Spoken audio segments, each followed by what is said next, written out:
Yo. Oh, my bad. Man, it's your man 3K the Boss, aka Mr. Two Hands Up. You know what it is. Alright, man. So, yo. When will the fuck shit ever stop, bro? When will it ever stop? Brother.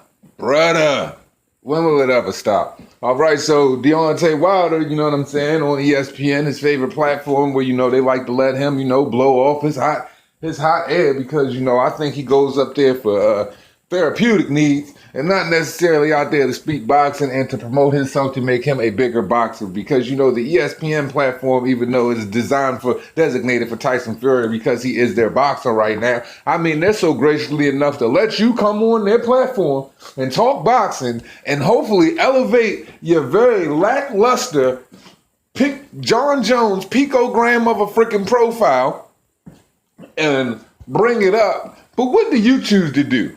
You fall right into the bait, the one trap that everybody seems to set for you to see if you're going to be a bigger individual and speak on your profile and what you're doing in the, the heavyweight division. But no, you go straight into all of the successes that are Anthony Joshua and how you are overly envious and how you just have so much malice in your heart towards him, his camp, and everything that they have going on. So my question to you is this. Since, like you said to Scott Van Pelt, you blame a lot of it on Eddie Hearn because he wants to be all in the videos. He wants to be all in the interviews, speaking and so on and so forth. Well, that's just due to the fact that maybe Eddie Hearn is still very young.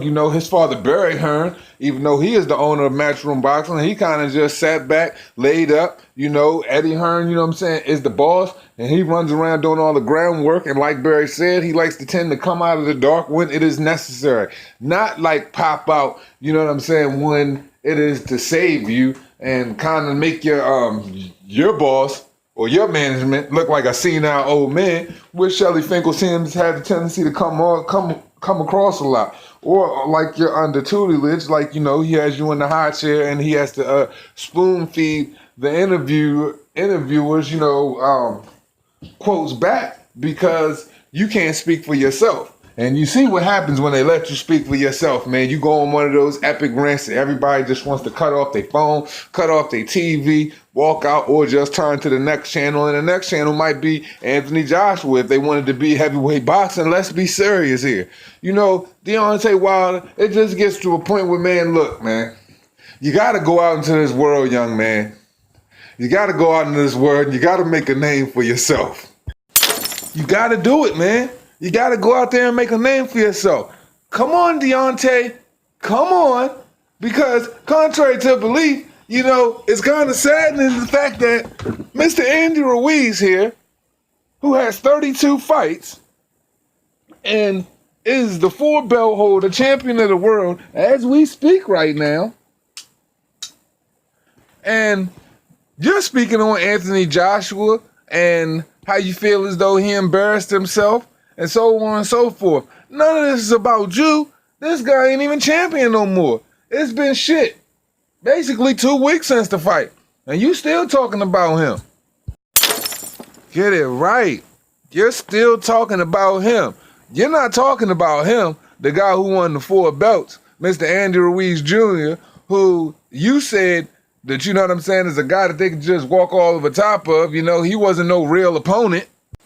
You're still talking about Anthony Joshua. I'm talking about articles on top of articles on top of articles. You're not using this time to, better yourself, better your situation, to grow your platform, considering Anthony Joshua lost. So, you should be further and flexing a lot harder on trying to stake your claim as to why you're the #1 heavyweight champion in the world. You're not saying any of those things. All you could do is bash the likes of him instead of looking at what's right in front of you. Because to be quite honest, motherfucker, to be quite truthfully, sir, so just to wake your ass up a little bit and alarm clock shit, this motherfucker right here, Andy Ruiz Jr., is a fucking problem for you. while you're trying to make Anthony Joshua, you know, such a problem for you, saying that Eddie Hearn speaks too much, Eddie Hearn's doing interviews too much, like he on some fucking P. Diddy shit, and this is bad boy. Absolutely fucking not. As a promoter, you're supposed to speak for your fighter because it's your job to build the fucking fight, you goddamn idiot. Does anything resonate with this nigga? I'm just saying, what is the definition of a promoter? What is a promoter supposed to do?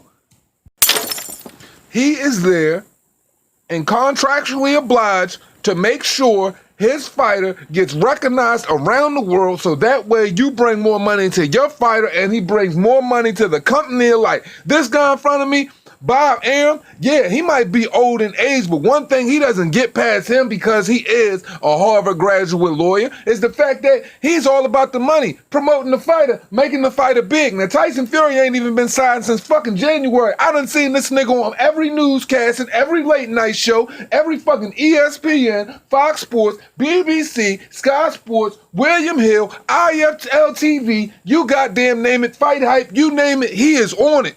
But you, no, you're not using the platform to get bigger. And these guys even offered you money.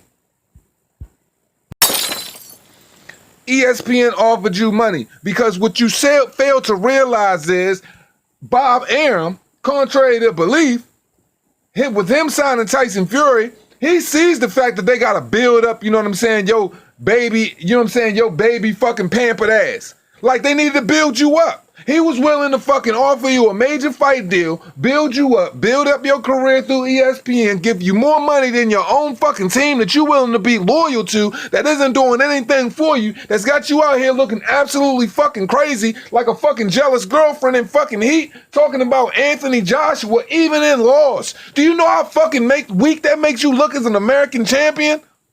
You got to try to beat down his fucking resume, still talking about what he isn't, and saying they built him up like he this machine, like he's fucking Arnold Schwarzenegger and fucking John and Sarah Connor and came together and conjured up this fucking A1 specimen that Barry Hearn and Eddie Hearn done fucking conjured up, fucking with William Hill and fucking Matchroom and IFL, and just made this guy something that he's not, when clearly he only took opportunities that were fucking in front of you first, and you didn't even take him as the American heavyweight champ. What? Because boxing has been born for the past 10 years, what, you didn't think there was some young hungry guys that fucking love contact sports that weren't going to come up and fucking take advantage of all of these little weak pussy niggas holding these belts and fucking run them niggas down and grab them shits? And you wasn't even willing to do it. And it just shows, because of the fucking competition, people consider the competition lackluster when this person had the belt and that person had the belt. Don't even bring up the fact that you didn't fight Vitaly Klitschko and talk about all of these fluffy, fluffer-nut ass fucking boxers. And Anthony Joshua comes through and cleans him up, fucking wins a gold medal, brings that shit back to the UK, fucking comes through, runs through the heavyweight division, is taking on top-notch fucking opposition, you know what I'm saying, in early fucking fights when you having the fucking malice at the fucking mall and you're like 30th to fucking 32nd fucking fight, bro, and they talking about you a baby, still with the training wheels off that you gotta peel back the fucking layer slow. Never once did these gentlemen over at fucking Matchroom have to treat this individual like this, you know what I'm saying, because they believed in their fighter. They took a chance. They took a chance where you wouldn't.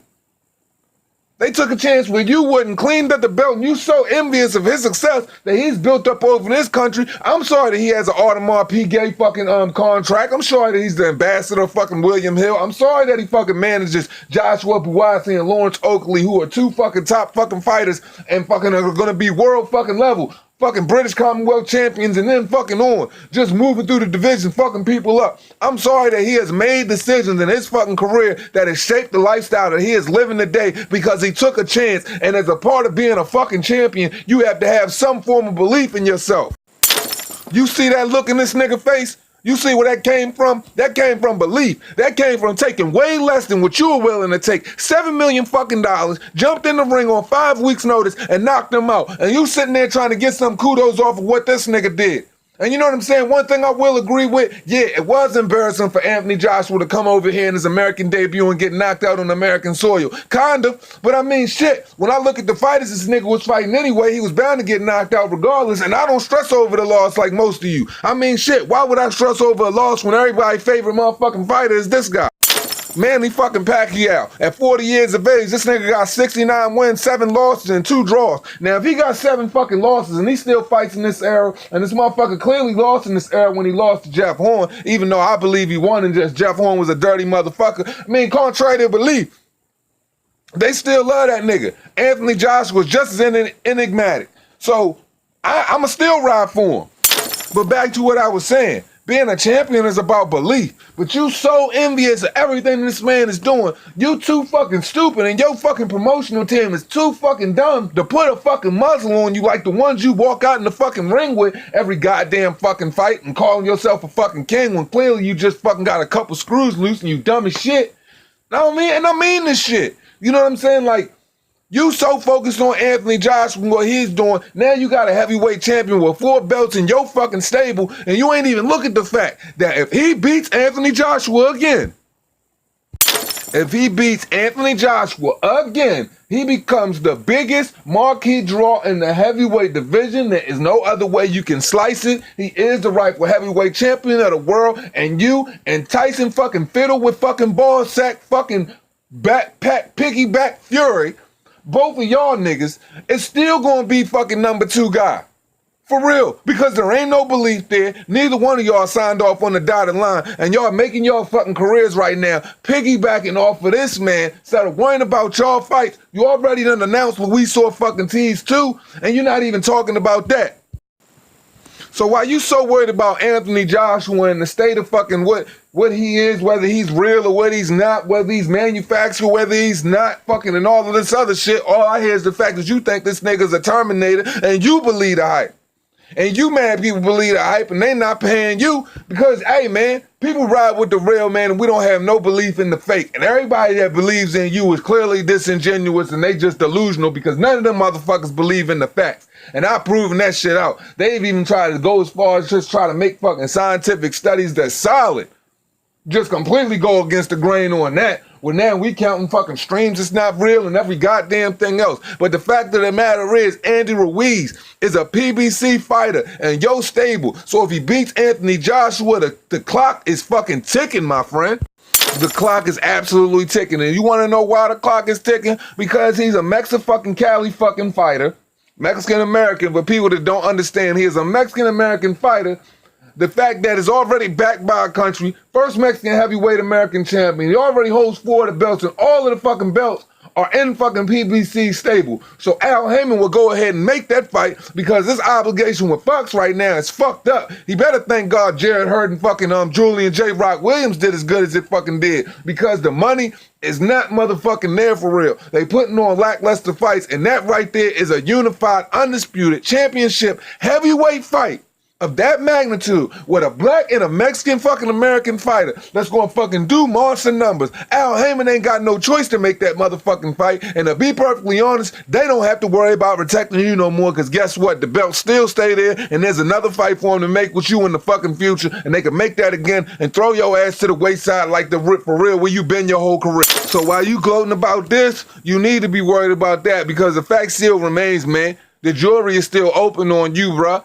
Nobody still believes you, bro. You didn't beat Tyson Fury, and the fact still remains about Tyson Fury, that motherfucker just came off the couch, sniffing coke and every motherfucking thing else in the goddamn world, jumped in the ring and fight you and beat your motherfucking ass. So what does that say about you? You have absolutely no right to talk about nobody opposition, but the clock is ticking. So you better hope to God Anthony Joshua fucking wins, so you can piggyback a profile and not worry about Andy Ruiz coming for your motherfucking head because him and his father, that's their next goals. They got champion goals, something you would not know about since none of y'all niggas know how to put y'all name down on a dotted line, but act like y'all getting all the goddamn credit for using your goddamn platform to talk about a nigga who just took a loss. Y'all niggas is lame. That's all I got for y'all niggas today. It costs you nothing to pay a nigga no mind. This is the 2 Hands Up show. This nigga's ass. Tails.